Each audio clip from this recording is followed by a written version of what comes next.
लेकिन शास्त्र कहता है लोभो नाशस्य कारणम, लोभ आ गया। अच्छा, कई लोग ये चर्चा करते हैं कि आजकल साधु वेश में ठग बहुत घूम रहे, ऐसा कई लोग हमसे बोलते हैं।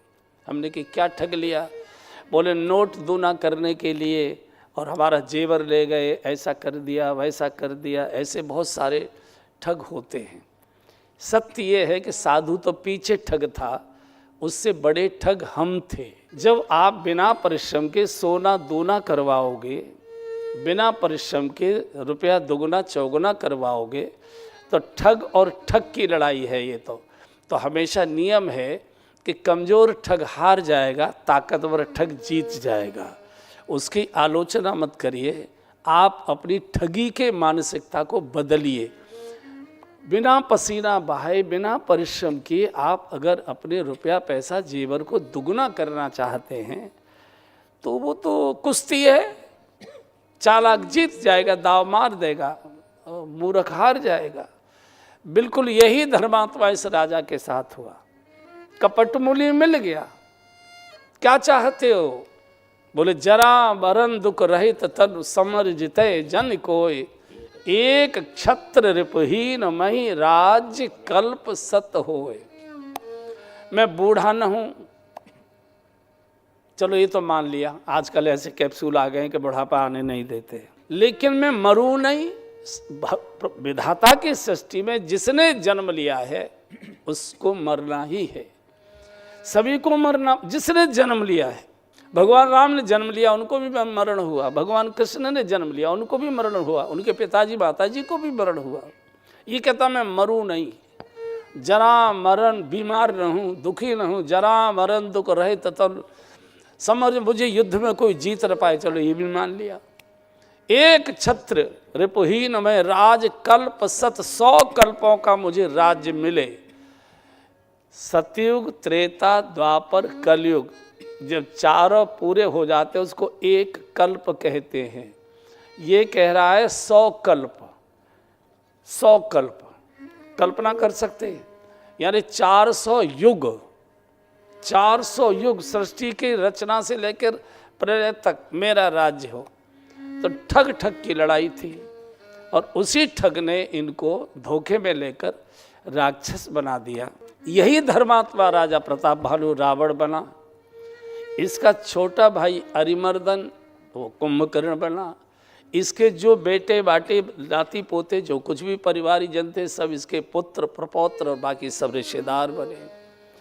और ये इतना भयानक राक्षस हो गया कि इसके आतंक से धरती कांपने लगी। एक दिन इसने परिवार की मीटिंग बुलाई। मैंने देखा बड़े लोगों की एक पारिवारिक मीटिंग भी हुआ करती है, महीने 2 महीने 3 महीने, वैसे उनके सब निश्चित होते कि परिवार के सभी लोग बैठते हैं, कुछ सुझाव देते होंगे, कुछ गाते बजाते होंगे, कुछ खाते पीते होंगे। परिवार की बैठक। 1 लाख पुत्र 1.25 लाख नाती, कितने हो गए? यानी 2.25 लाख।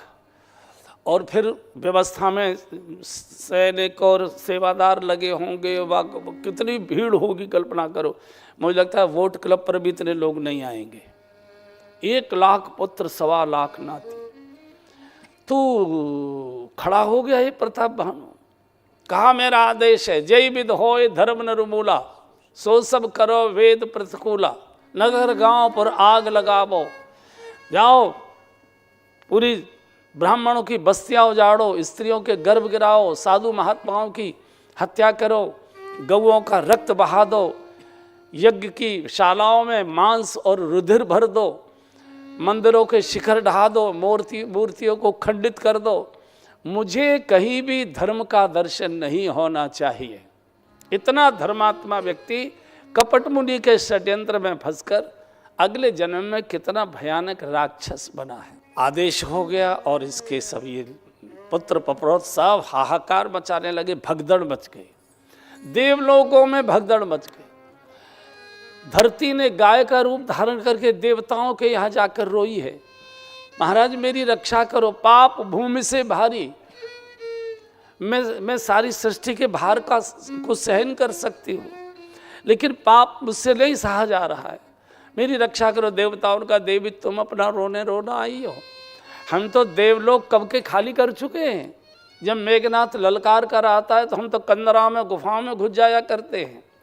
और ये भगवान के अवतार की पहली शर्त है, जब देवता गुफाओं में घुस जाएं, देवता माने समाज के सत्कर्म पुण्य, जब समाज में कहीं सत्कर्म पुण्य शुभ कर्म दान पुण्य सेवा अन्न क्षेत्र गौरक्षा गौ सेवा ये कहीं दिखाई ही न दे, छुप जाए, कहीं धर्म का दर्शन न हो, तो भगवान अवतार के लिए बैठ जाया करते हैं।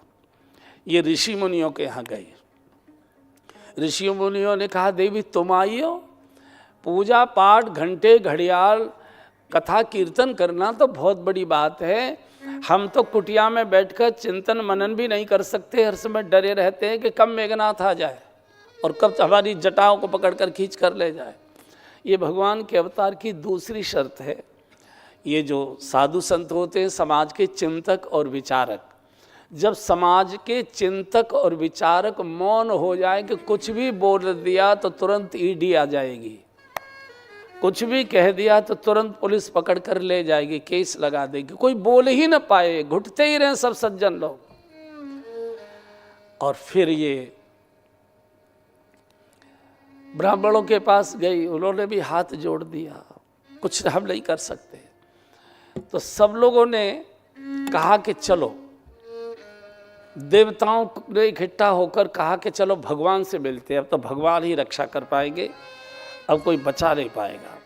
तो ब्रह्मा जी, शंकर जी, इंद्र, वरुण, कुबेर, धरती, गाय, ब्राह्मण, साधु सब ने मिलकर भगवान की पुकार की, जय जय सुरनायक जन सुखदायक प्रतपाल भगवंता, हे दीनानाथ, हे करुणा निधान, हे आरत हरन, हे गौ ब्राह्मण प्रतिपालक, रक्षा करो रक्षा करो रक्षा करो।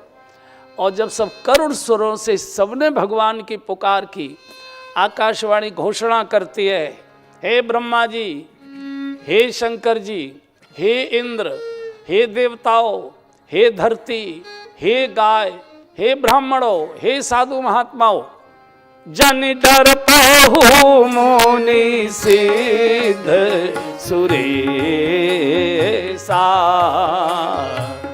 जन डर पहु मुनि सिद्ध सुरेसा, तुम ही लागी धरी हुनर वेसा, तुम ही लागी धरी हुनर वेसा,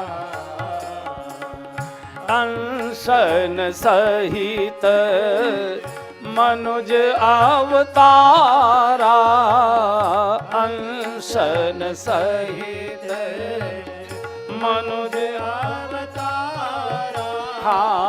लई हूँ दीन कर वंश उदारा, लई हूँ दीन कर वंश उदारा, ए हरि हूँ सकल भूमि गरु आई, हरि हूँ सकल भूमि गरु आई, निर्भय हो देव समुदाय, निर्भय हो देव समुदाय। भगवान खोजे नहीं जाते बंधुओं और बहनों, कहाँ खोजोगे, कहाँ उनका ठौर ठिकाना है। भगवान पुकारे जाते हैं, भरे हुए हृदय से, रुधे हुए कंठ से, कपकपाते होठों से, डबडबाती आँखों से, दर्दीले स्वर से। छोटा बच्चा है 1.5-2 महीने का, धूप लग रही है, ठंड लग रही है, भूख लग रही है, मक्खी काट रही है, उठ नहीं सकता, बैठ नहीं सकता, बोल नहीं सकता, 1.5 महीने का 2 महीने का बालक क्या करेगा, तो चीखता है माँ माँ माँ, रोटी भी बना रही होगी, आटा भी मसल रही होगी, सने आटे के हाथ लेकर दौड़ेगी, उठाएगी, गोद में लेगी, छाती से लगा लेगी। भगवान खोजेंगे। तीर्थों में भगवान खोजे नहीं जाते।